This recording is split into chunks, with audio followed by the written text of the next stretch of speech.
Here it is, the 3.0 Dragoon rotation. Before we begin, I'd like to say that this isn't a guide intended for players who already know the rotations and the timing of the new Dragoon. This guide has specifically been created in mind for players to understand how the rotation works and have a stepping stone into the world of the 3.0 Dragoon. If you want a greater in-depth analysis, make sure to check out the How to Dragoon per Second thread on the official forums. The link will be in the description box down below. So let's talk about our three new skills: Fang and Claw, Wheeling Thrust, and Blood of the Dragon. Blood of the Dragon increases potency of jump and spine shatter dive by 30%. It has a duration of 15 seconds with a recast timer of 60 seconds. It grants a sharper Fang and Claw or an enhanced Wheeling Thrust when completing a combo with Chaos Thrust or Full Thrust. It has a duration of 10 seconds and effects end upon reuse or upon using a weapon skill other than Fang and Claw or Wheeling Thrust. Now, many people don't really understand what this final line means, so let me break it down for you. A weapon skill is something like True Thrust, Vorpal Thrust, Disembowel, Impulse Drive. Weapon skills are your global cooldown abilities. Weapon skills are not abilities like Leg Sweep, Jump, Dragonfire Dive, Spine Shatter Dive, or even Gear's Goggle. These do not count as weapon skills. Therefore, if you have Blood of the Dragon up and you use either one of these two skills, you can then weave in a Leg Sweep or Jump after the Full Thrust, and you'll still be able to land your fourth combo. But now we have the two twin sisters, Fang and Claw and Wheeling Thrust. Both of them deliver an attack with a potency of 100, and they both deliver an attack of 290 potency when executed from a target's position. Fang and Claw has a position of the flank, and Wheeling Thrust has the rear position. Another thing to note as well is that when you use either a Full Thrust or Chaos Thrust, you have a 50-50 chance of proccing either a Fang and Claw or a Wheeling Thrust. So yes, it is heavily RNG reliant, and it does sound rather tricky at first. However, once you get used to it and you start practicing it over and over again, you'll find out that it is very easy to keep track of. Next, we have Gear's Goggle. It delivers an attack with a potency of 200 to all enemies in a straight line before you. It's an instant cast with a recast of 10 seconds, can only be executed under the effect of Blood of the Dragon. And also, when you use it, it reduces the duration of Blood of the Dragon by 10 seconds.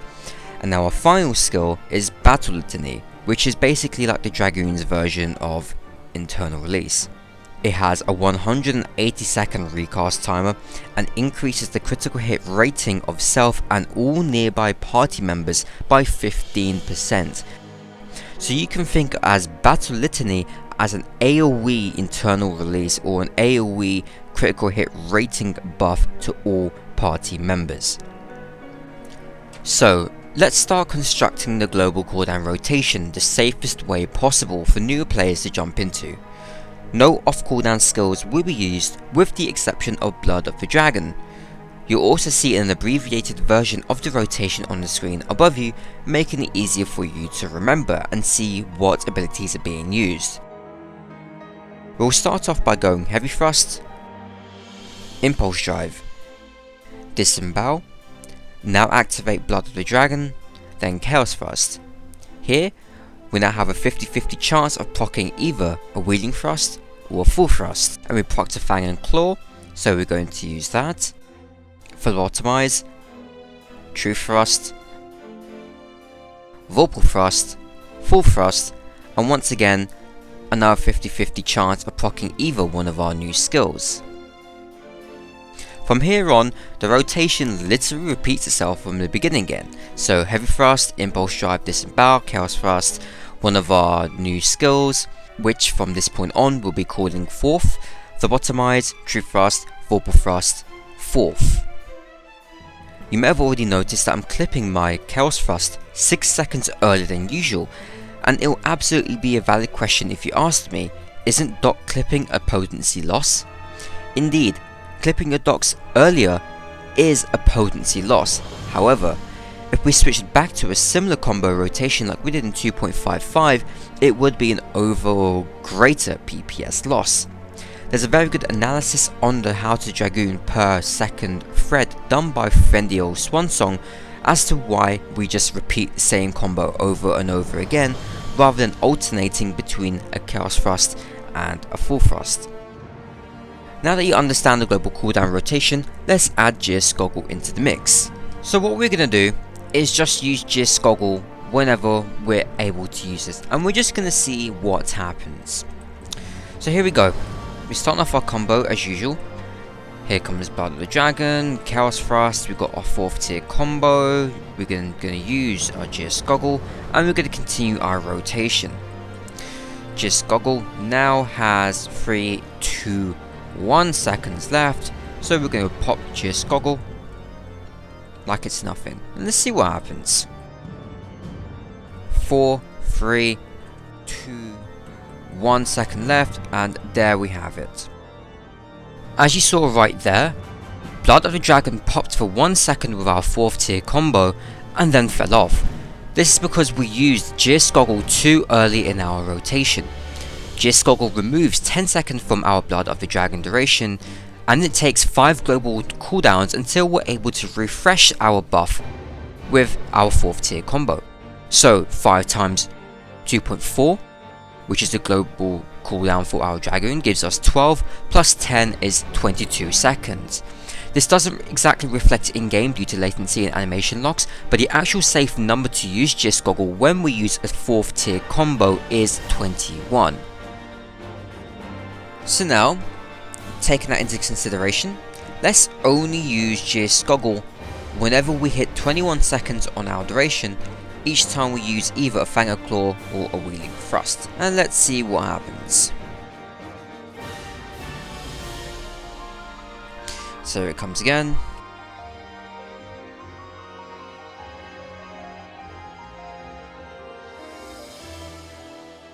So we use our first Gear Goggle. And let's see what number we get this time when we use it. We hit 20 seconds, therefore Gear Goggle is not safe to use. Okay, let's do our next combo and see what we get. So here comes our 4th tier. We hit 23 seconds, therefore Gear Goggle is safe to use. Let's see what number we get this time. So here comes our 4th tier, we've got 16 seconds, therefore Gear Goggle is not safe to use. Let's see what we get this time. So here it comes. 19 seconds, therefore Gear Goggle is not safe to use. Let's do it again. Another 4th tier, we've got Fang and Claw. 22 seconds, therefore we're able to use Gear Goggle. Now what you might have noticed was that our Blood of the Dragon cooldown came up just as we used a Gear Goggle, whilst we were still juggling our current Blood of the Dragon stack. This is technically a waste of our cooldown. You see, when we reapply Blood of the Dragon, our entire duration resets back to 15 seconds. Essentially, our entire Blood of the Dragon and Gear Goggle management has completely gone back to the beginning. In other words, we can pop another Gear Goggle and let Blood of the Dragon fall off, and then reapply our cooldown to continuously loop it, allowing us to get 3 Gear Goggles per Blood of the Dragon application, or 3 Gear Goggles every 60 seconds. So this time around, let's use Gear Goggle whenever we hit 21 seconds on our duration when we hit a 4th tier combo, and then make sure to use a Gear Goggle just before Blood of the Dragon duration comes off cooldown. So let's do it.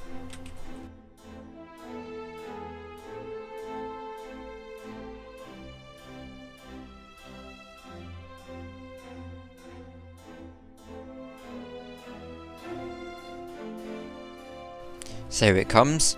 It's coming off cooldown. So we're going to use it after this. And let's see what happens. So we have 5, 4, 3, 2, and 1. Popped it. Used it on a full thrust. And then we got a 4th tier combo. We hit 27 seconds on Gear Goggle. So we can pop it. Gear Goggle is one ability that many people still have trouble with handling, so I'm going to go over a few tips that can help you. Firstly, Gear Goggle does not need to be used instantly. You can hold it for as long as you like and still maintain maximum DPS uptime, as long as you take into consideration my next point. Secondly, Gear Goggle can only be used a maximum of 3 times per 60 seconds if you want to successfully maintain Blood of the Dragon for the entirety of its cooldown. Many people don't know Gear Goggle can be used in this manner and just pop it whenever they feel like it. Remember, you theoretically have a lot of time to pop your free Gear Goggles. Of course, depending on fight mechanics, it sometimes becomes a bit harder to keep your Gear Goggles. Your biggest priority is Blood of the Dragon, and if you have to sacrifice a Gear Goggle application to keep your Blood of the Dragon up, then you need to do what you have to do. And one last tip. There are many times during a raid encounter where you'll be unable to keep Blood of the Dragon during many phase transitions. If you're about to enter a part of the fight where a boss becomes invulnerable to damage or is about to jump up and phase transition, pop your Gear Goggle here. There's absolutely no point in wasting a 200 potency off cooldown. A vast majority of the time your Blood of the Dragon will come back up when the boss becomes vulnerable again to damage, so there's no point not to pop it. You might as well just pop it, let your Blood of the Dragon fall down, and then when he becomes vulnerable to damage again, you pop your Blood of the Dragon and continue your rotation like normal.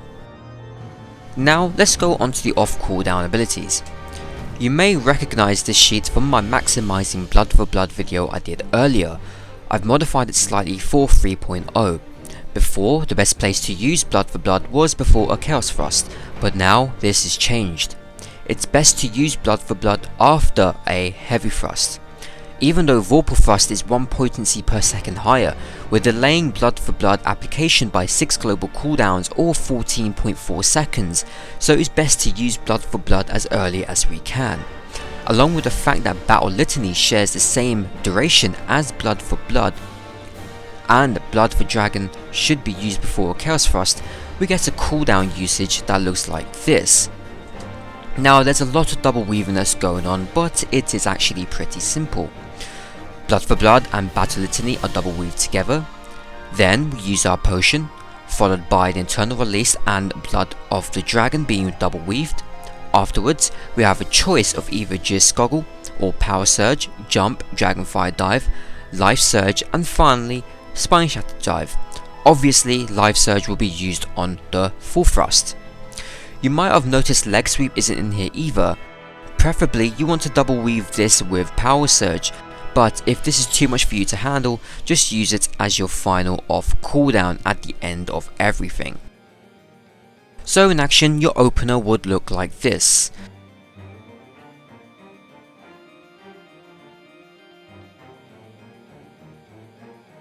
So we want to go Heavy Thrust, Battle Litany plus Blood for Blood, Impulse Drive,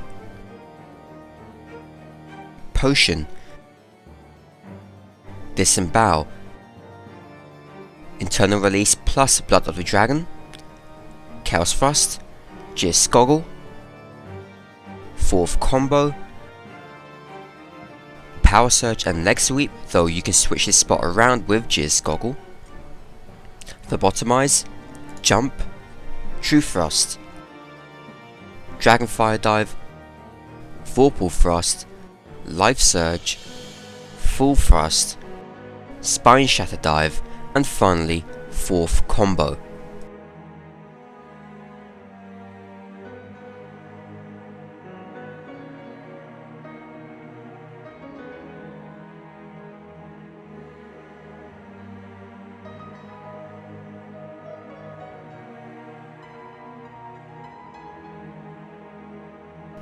And there we have it, the basic 3.0 Dragoon guide. I hope you guys have enjoyed it, and if you guys have any other questions, please do ask them in the comment section down below. Also remember to check out the How to Dragoon per Second thread on the official forums for other in-depth analysis and discussion. One last thing, remember to like this video if you enjoyed it, and also do follow me on Facebook and on Twitch, as I will be planning to stream Final Fantasy XIV and other games come August. So guys, thank you for watching, take care, and as always, I'll see you guys next time.